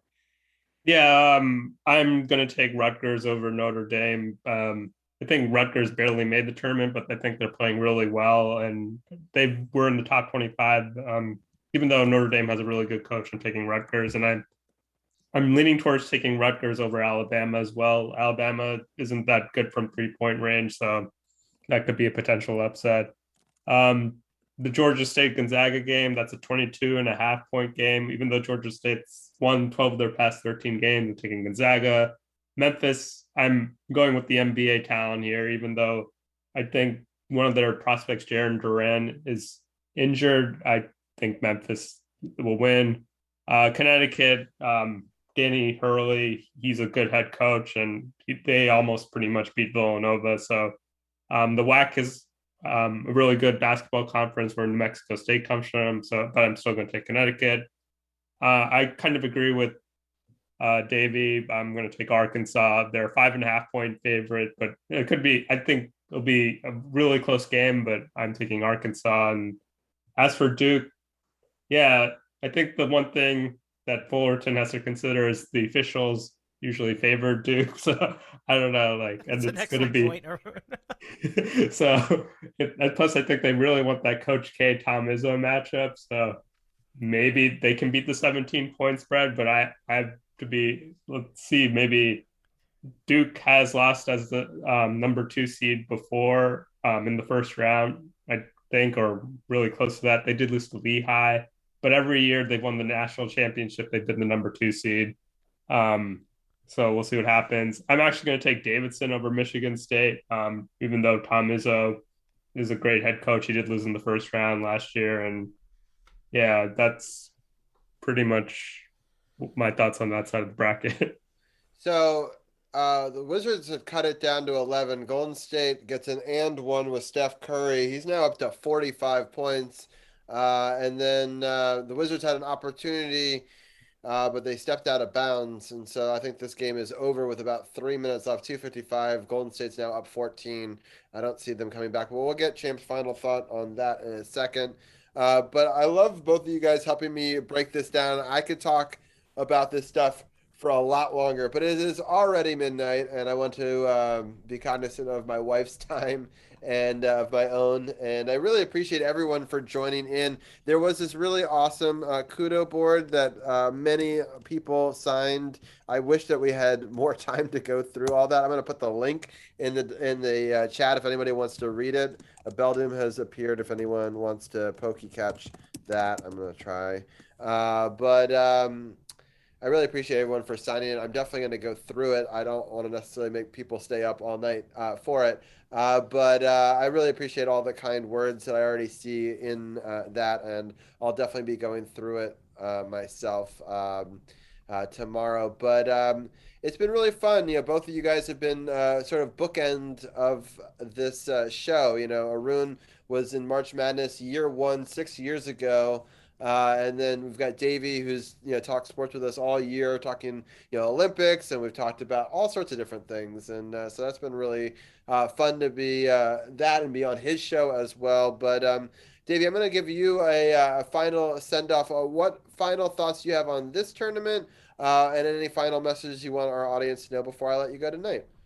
Well, other than Duke aside, I do think we're going to see a lot of chalk as far as this tournament is concerned. I'm glad that EJ brought up the points about the injuries with Baylor, because I think that's going to make me change. I might change a couple of things with my bracket. But the one team that didn't get talked about very much, and maybe it's because I joined in late, but Arizona. I mean, that team is amazing. That team is good. I keep doubting them, and they just keep blowing teams away. They did lose a few games, certainly, but what an incredible team. I just can't see them doing anything less than a Final Four berth, if not more. I mean, I'm just surprised that they barely got talked about on the show. Maybe, again, like I said, maybe I tuned in late, but it's not just here. Like I just don't see enough talk about them, and I think they're going to do some big things in this tournament. And as for anything else, Robbie, happy 6 years. That's an incredible run for your show. I love all the people you have, the Champ, Arun, CP3, all the cool people you have on your show, and much love to all of you. And here's to another 6 years, hopefully. Yeah, thank you. Yeah, no, it's gonna be awesome, and I'm excited for EJ to maybe come on Twitch, and he's got a young one as well, and he coaches a lot of stuff. So I don't know how much time he has, especially during the day as a PE instructor. It's a little bit different than me sitting in an office, but I'm excited for him to get to hear about Sandwich Show with you, and for him to also check out Josh and other musicians. And we used to go to lots of concerts together growing up. I knew he would love Josh, which is why I wanted to make sure we got that concert in there. But yeah, what a fun night. Thank you for having me on your show this year as well. And absolutely, I love the friendship and the growing of the podcast side of Twitch, and it's a real platform for us podcasters now, and it's exciting to see Island Vibing and interviewing them, and I look forward to checking out the VOD for that. And but Davey, thanks again for joining us, and we'll definitely have you on soon. Maybe even have you on for a watch party for the championship game. That might be a possibility as well. So that'd be our season 7 premiere. And so I'll definitely open up the invitation. I don't think it'll go 3 hours like this did, but it might be fun to watch parts of the game and then let people watch the rest of it offline, kind of thing. So, but thank you, Davey, for joining us, and we'll definitely talk to you soon. Absolutely, my friend. Much love, and all the best, Robbie. Yes. Oh, and there's the emote that I designed for you. That's really cool. So, awesome emote. Yeah, so that's awesome. If people want to chomp on some sandwiches, definitely go subscribe over to Davey. Appreciate all the love that he's brought for the channel, and we'll talk to him soon. And Arun, I'm going to get your final thoughts on the tournament and the bracket, and then there's a minute and 15 seconds left of the game, and so we'll bring Champ can come on screen if he wants to real quick, and we can get his take in a second there. But Arun, any final thoughts on this tournament? Not really. I think I'm also kind of leaning towards Arizona winning it all. I'm not sure how far I'm going to have Villanova going. I guess I kind of have to pick them to go deep, given my school. Although they did win the year in 2016 when I didn't pick them to win, so maybe there's something to that. But this has been a good show to been on over the last 6 years. It's definitely, we talked about a lot of championships, including the Caps, the Nats, and even the Valor and the Mystics. So it's definitely fun talking about all those championships. And I think Arun, you've been the guest more often than any other guest of this show. So I think you may hold the title for that, because I don't know anyone who's been consistently a part of the show for as long as you have. So I appreciate all the different nights. I mean, we've used to do 3-4 hour shows like this all the time with football pick'ems and all that sort of stuff. So it's been really cool to have you along for the ride. Yeah, I definitely talked about an incredible amount of sports, from basketball, college basketball, women's basketball, football, from I guess like the arena football, XFL, and of course we did NFL Pick'em. That's where I initially, I guess, started talking, and then now I'm even talking about baseball, so it's definitely expanded my horizons. Maybe soon I'll be talking about hockey in a couple of years. I think the Cap segment's the only segment you haven't been on. I think I've been on one, but not. I think maybe not one regular. time. Yeah, exactly. I think you may have gotten on one. So even that. So we'll have to get you talking soccer with Brian. I think that's probably the one that we don't. Oh, I think I've gotten you to talk soccer once with him there. Yeah, definitely haven't talked about golf. That's probably. There we go. So we'll find a new sport to talk about. So, but Arun, thank you for being a part of this show and staying up super late with us tonight. And hope that you have a great one. And we'll talk to you on the national championship night and when we come back for season 7. Sure. Thanks for having me on. All right. And Champ, it didn't turn out well as you predicted. Steph Curry went for 47 on his birthday, it says here. So that's tough. This 4-game West Coast road trip was absolutely rough for this team. 4 straight games, they allowed one player to score 30-plus points on them. Reggie Jackson of the Clippers scored 31. LeBron scored 50. Josh Hart scored 44. And tonight, Steph Curry on his 34th birthday scored 47. This team is in shambles right now. And as a Wizards fan, I am in shambles right now. This is absolutely crazy. This team is not making the playoffs. They're not. Not the way that this team is playing right now. They're not making the playoffs. They absolutely let Curry go out there and just go off on his birthday. And Klay Thompson even went off as well. So this was really just a debilitating loss for this team. They didn't shoot very well. They didn't play very good defense. The Warriors shot absolutely well, and this was a bad loss. This is a really, really bad loss. Yeah, I don't know where we go from here. Whether or not you just kind of, do you keep trying every night? Do you try to tank for a better pick? I don't want to miss the playoffs by a game or two, and then you just got the worst of both worlds, right? So they got to make some decisions here going forward. I never like tanking, but like at the same time, you're not going to gain a whole lot being the 11th seed. Yeah, no, you're right. I can't stand tanking, but the problem is, unlike other sports, tanking in the NBA still does not guarantee you a high draft pick because it's a lottery.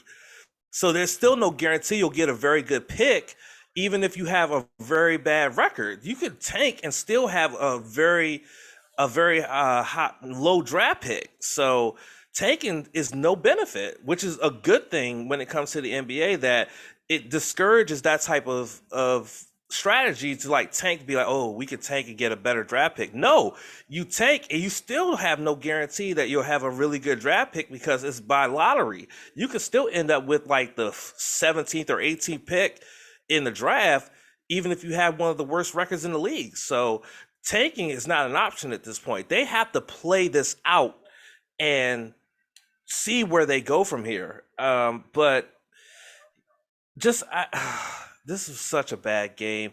And it's crazy because Porzingis had 25 points and he's still on a minutes restriction and he still had 25 points. Him and Gaffer and Kuzma tried to put the team on his back. This team is in shambles. Well, I mean, I think it comes down to the fact that we're just not playing good enough defense. I mean, we scored enough to win a game tonight, but Yes. like you can't just let a teams just trounce all over you from the 3-point line and just have their way and ones and you're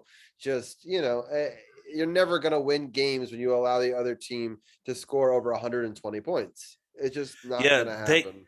They got outscored by 13 in the second quarter, 40-27. You're not going to win very many games when you get outscored by double digits in a quarter, and you can't even outscore them by double digits in any quarter. So, yeah. I mean, the rest of the game was close. We were outscored by 3 in the first. We were outscored by 1 in the third, and we outscored them by 3. So literally that second quarter was the difference maker. Yeah, which is crazy because the theme of this team, and I've mentioned this on this podcast, is that the third quarter has been the make or break of this team, but it wasn't even the third quarter. It was actually the second quarter on this game that was a make or break for this team, and they outscored by 13, and that was basically the end result. They lost by 14.